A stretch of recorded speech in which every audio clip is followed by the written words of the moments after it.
guys, this is Jackie, your nerdy crafter.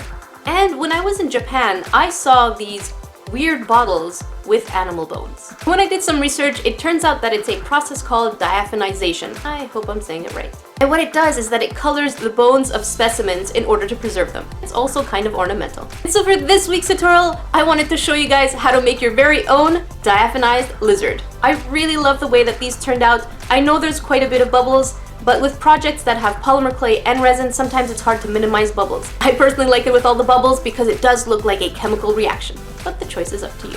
For those of you new to my channel, don't forget to subscribe. There are plenty of geeky tutorials to keep you entertained. Equally, if you like this project, don't forget to leave a like and share. Before we get started, I wanted to show you guys something that is absolutely adorable, just to kind of break away from spooky. And it is my new phone case that I absolutely love. It's just so full of cuteness. And this phone case was made for me by Catscradledecoden in collaboration with Meow Chaton. So if you guys want your own adorable phone case, I'll leave all the links for her shop and her Instagram in the description box below. Here's what you'll need for this project. Translucent and purple polymer clay. These are both from Sculpey, liquid Sculpey, wires, purple acrylic paint, rounded and pointy tools, a cutter, rubbing alcohol, and a Q-tip to clean up your piece from fingerprints and dust particles. Some spice jars. I got 3 of them at the dollar store. The important thing about the jar is that you can make sure that the top part is a wide opening. That's going to make putting your critter much easier. And of course, make sure that it is glass. And your resin kit. I got this one at Michael's, but sometimes you can find it at the Home Depot. First thing you're going to do is mix your purple and your translucent. Once you have that, you're going to make a kind of triangle with your clay.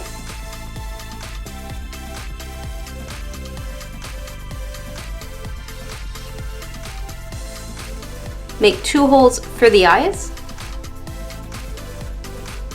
and 2 holes for the nostrils. Now roll out a thin piece of snake. Make sure that the end is pointy. Take your pointy tool and you're going to roll out the division within the spine.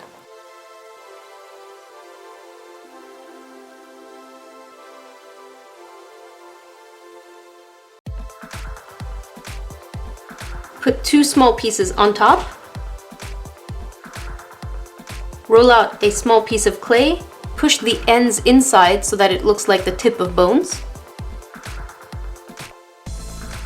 Roll out a piece of clay and then bend it in half. Put it with the other bone.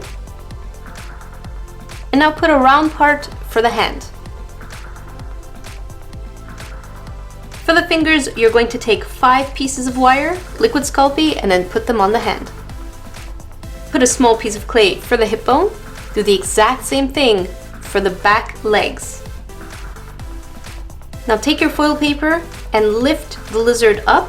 Now you're going to take some wires and put 1 on each spine. That's going to be for the ribs. Take your purple paint, paint the wires purple. Let it fully dry. Now we're going to slowly put our lizard bone inside the jar. You don't want it to look too flat, so make sure that you position it so that the hands and the feet are kind of all over the place. If you need help, use some aluminum foil to make the piece not stick to the bottom of the glass. Now bake it for 20 minutes at 275 degrees Fahrenheit. Make sure that your oven was preheated.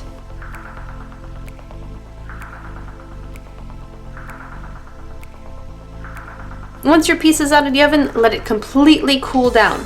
Remove any aluminum foil that you put in there. Mix your resin according to package instructions, and then pour it inside the jar.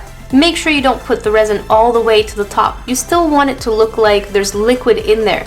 So I would say put it almost all the way to the top, just leave part of the head sticking out.